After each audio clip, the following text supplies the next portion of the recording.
कक्षा 9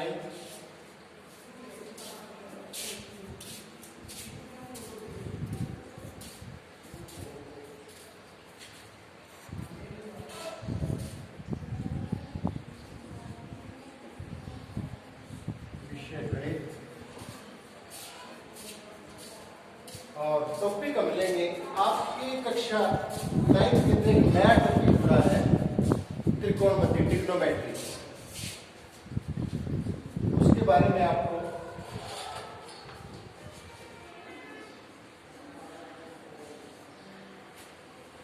त्रिकोणमिति के बारे में बताएंगे। नया टॉपिक आपकी कक्षा 9 में, तो इसको समझने के लिए सबसे पहले आपको समझना होगा समकोण त्रिभुज।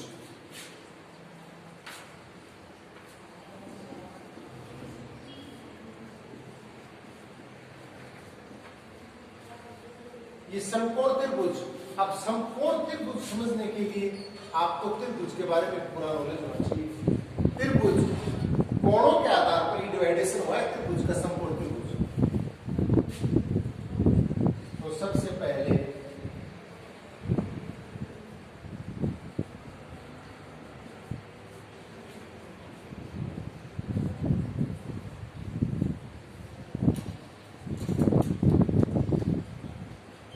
कोणों के आधार पर त्रिभुज के प्रकार, पहला होता है न्यून कोण त्रिभुज। आपने कक्षा 8 में खूब पढ़ा है।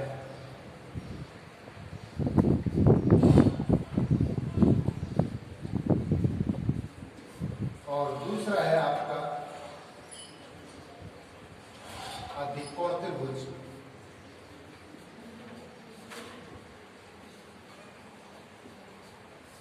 और तीसरा है आपका समकोण त्रिभुज।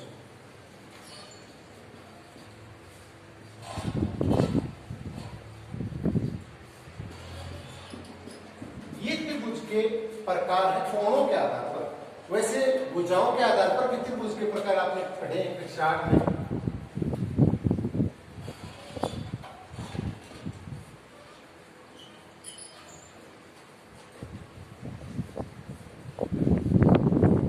भुजाओं के आधार पर होता है समबाहु त्रिभुज,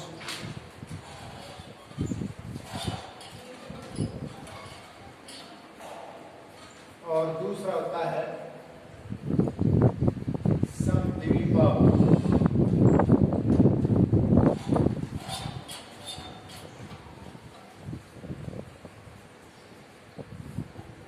और तीसरा होता है विषमबाहु।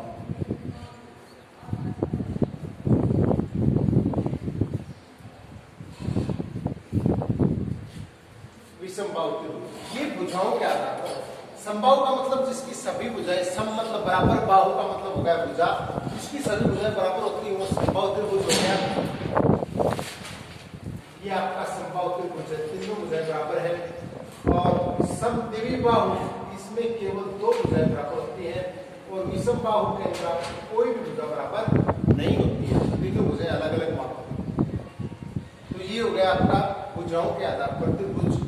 और अब है कोणों के आधार पर। हम समकोण त्रिभुज के बारे में पढ़ेंगे। त्रिकोणमिति के अंदर सबसे पहले आपको समकोण त्रिभुज और उसके कोणों के बारे में पता होना आवश्यक है। तो कक्षा 8 में आपने न्यून कोण त्रिभुज, अधिकोण और समकोण त्रिभुज के बारे में कोणों के आधार पर डिवाइडेशन है। चूंकि त्रिभुज के तीनों कोणों का कुल योग 180 डिग्री होता है, पता होना चाहिए आपको। त्रिभुज के तीनों कोणों का योग होता है 180 डिग्री। पहला है न्यून कोण त्रिभुज, जिसके तीनों कोण न्यून कोण हो, यानी 0 डिग्री से बड़े हो और 90 डिग्री से छोटे। न्यून कोण वही होता है जो 0 से बड़ा होता है और 90 से छोटा होता है। तो ऐसा त्रिभुज जिसके तीनों कोण हैं वो 90 से छोटे हो, वो तो हो गया आपका न्यून कोण त्रिभुज। अधिकोण त्रिभुज क्या होता है? जिसमें एक कोण अधिकोण हो, एक कोण 90 डिग्री से क्या होना चाहिए? अधिक होना चाहिए। और एक बात को बता देते हैं कि अधिकोण त्रिभुज में केवल एक ही कोण अधिकोण होता है, एक ही कोण अधिकोण होता है।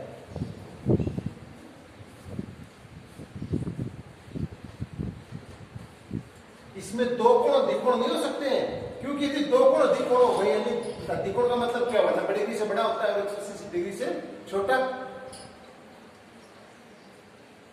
तो 180 डिग्री से छोटा और 90 से बड़ा दो कोण नहीं हो सकते, क्योंकि 90 से बड़े मान लो दो कोण 91 91 के हो गए, तो 182 डिग्री तो दो कोणों का योग होगा, तीसरा कोण कहाँ होगा, जबकि त्रिभुज के तीनों कोणों का योग 180 डिग्री होता है। तो इसीलिए आप समझ सकते हैं अधिकोण त्रिभुज में एक ही कोण अधिकोण हो सकता है, बाकी दो कोण क्या होंगे, न्यून कोण होंगे। अब आ गया समकोण त्रिभुज। समकोण त्रिभुज वह होता है जिसमें एक कोण कितने डिग्री का हो, 90 डिग्री का, ये राइट एंगल।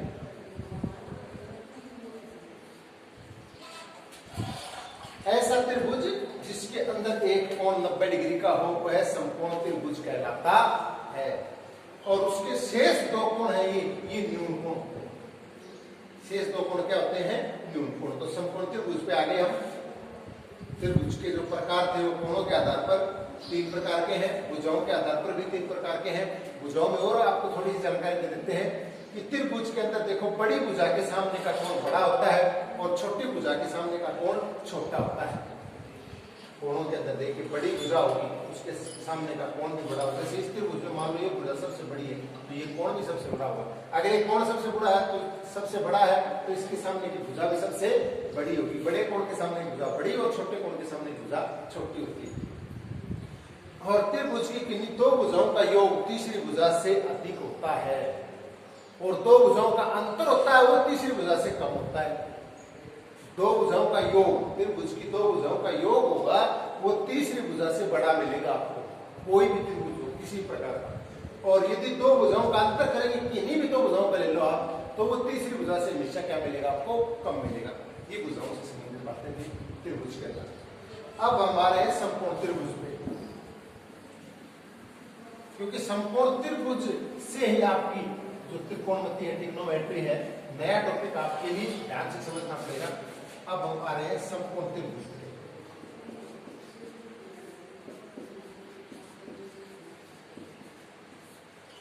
और ये होता है आपका समकोण त्रिभुज। जैसा कि आपने देख लिया, एक कोण जिसका समकोण हो 90 डिग्री का हो, ऐसा त्रिभुज जिसका एक कोण 90 डिग्री को, वह समकोण त्रिभुज कहलाता है। अब समकोण त्रिभुज के अंदर जो ये तीनों भुजाएं हैं इनके नाम होते हैं अलग अलग। 90 डिग्री का कोण देखिए यहां है, इसमें 90 डिग्री का कोण आप देख सकते हैं कहां है, यहां है। और इसमें 90 डिग्री का कोण आप देख सकते हैं यहां है।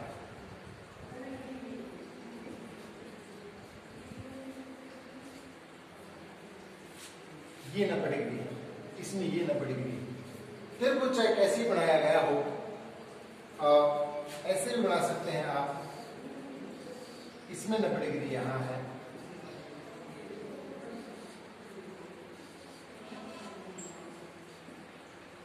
तो यहां 90 डिग्री।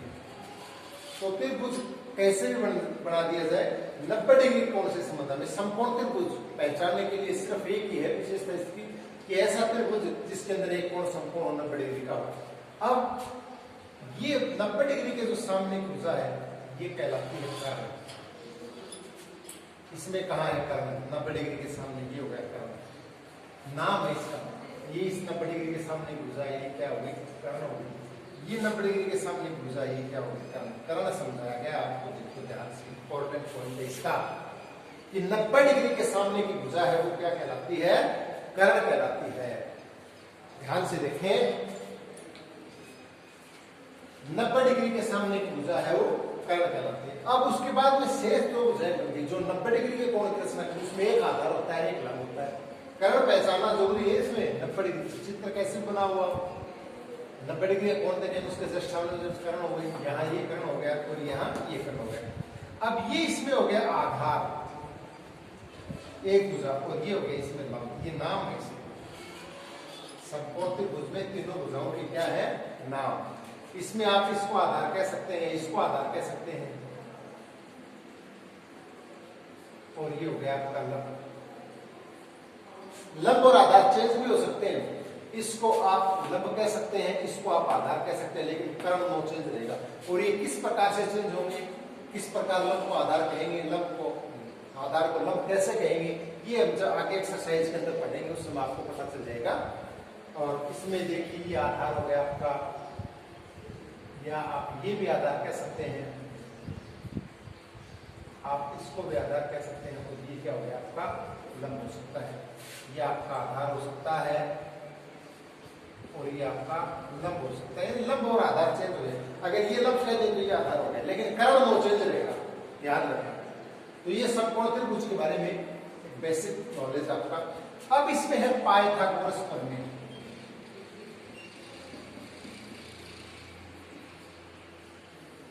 पाइथागोरस प्रमेय आपने कक्षा 8 के अंदर पाइथागोरस त्रिक का नाम सुना होगा, a square plus B square is equal to C square.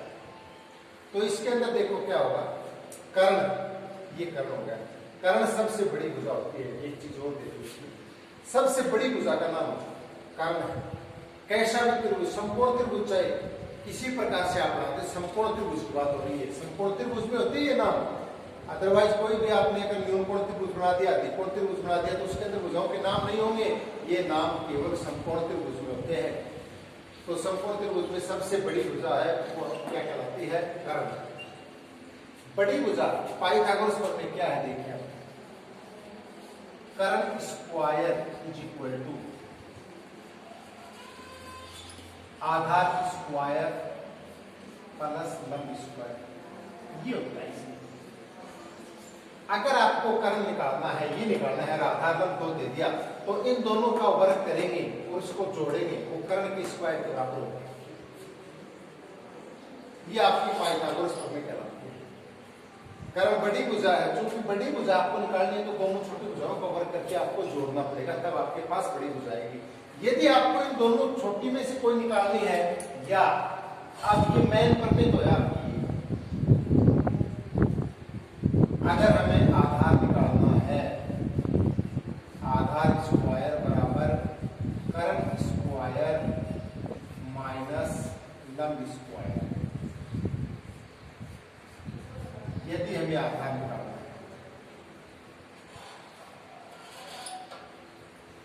आपको यदि आधार निकालना है तो आधार स्क्वायर बराबर क्या हो जाएगा, कर्ण स्क्वायर माइनस लंब स्क्वायर। और यदि आपको लंब निकालना है तो ये हो जाएगा कर्ण स्क्वायर माइनस आधार स्क्वायर। दोनों ही स्थितियों के अंदर कर्ण में से, देखो आधार निकालना है तो कर्ण में से लंब कट जाएगा, और यदि लंब निकालना है तो कर्ण में से आधार कटेगा। ये तीनों आपको अच्छी तरह से याद करने हैं, तब आप त्रिकोणमिति के बारे में अच्छी तरह से पढ़ पाएंगे, अच्छी तरह से सीख पाएंगे।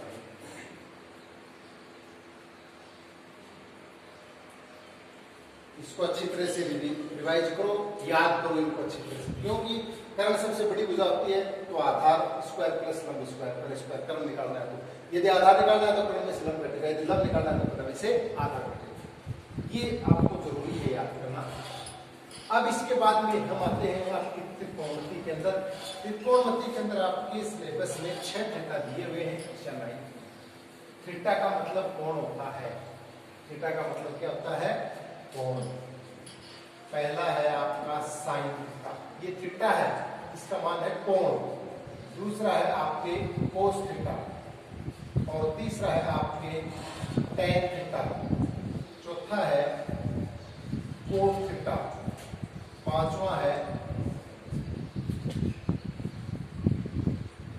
सेक थीटा, और छठा है कोसेक थीटा। ये नाम आपको क्रमवाइज याद करने हैं। पहला है साइन थीटा, दूसरा कोस थीटा, तीसरा टेन, चौथा कोट थीटा, पांचवा सेक थीटा, छठा है कोसेक। थीटा क्या है, थीटा होता है कोण। क्या होता है, कोण। थीटा इक्वल टू कोण। और ये सारे के सारे समकोण त्रिभुज के अंदर, समकोण त्रिभुज के ऊपर आधारित इसके सूत्र भी होंगे, और इनके सूत्र आपको याद भी करने हैं। इनके सूत्र लिखवा देता हूं आपको नाम के बाद में। देखिए, ये आपका समकोण त्रिभुज है, ये आपका समकोण हो गया 90 डिग्री का कोण। तो ये आपका हो गया आधार ए, ये हो गया लंब, और ये के क्या हो गया, कर्ण। ये कर्ण है, ये आधार है, पी क्यू आर ले सकते हैं आप त्रिभुज का नाम, और ये एल हो गया आपका नाम। अब ये जो क्षण थीटा है, इनके क्षणों के फॉर्मूले सूत्र है। साइन थीटा का सूत्र होता है लंब बटे कर्ण, कोस का होता है आधार बटे कर्ण, और टेन का होता है लंब बटे आधार। एल फोर लंब, ए फोर कर्ण, ए फोर आधार। ये हो गए तीन इसके ऑपोजिट होते हैं बच्चों। टेन का ऑपोजिट क्या होता है? कोट। तो आधार ऊपर हो जाएगा, लंब नीचे हो जाएगा। और सेक ऑपोजिट होता है कोस का, कर्ण ऊपर हो जाएगा, आधार नीचे हो गया। कोसेक ऑपोजिट होता है साइन का, और कर्ण ऊपर हो जाएगा और लंब नीचे। तो आज आप केवल इच्छाओं थीटा याद करेंगे, इनके नाम याद करेंगे, और इनसे संबंधित ये सूत्र याद करेंगे, सब पढ़ते दूसरे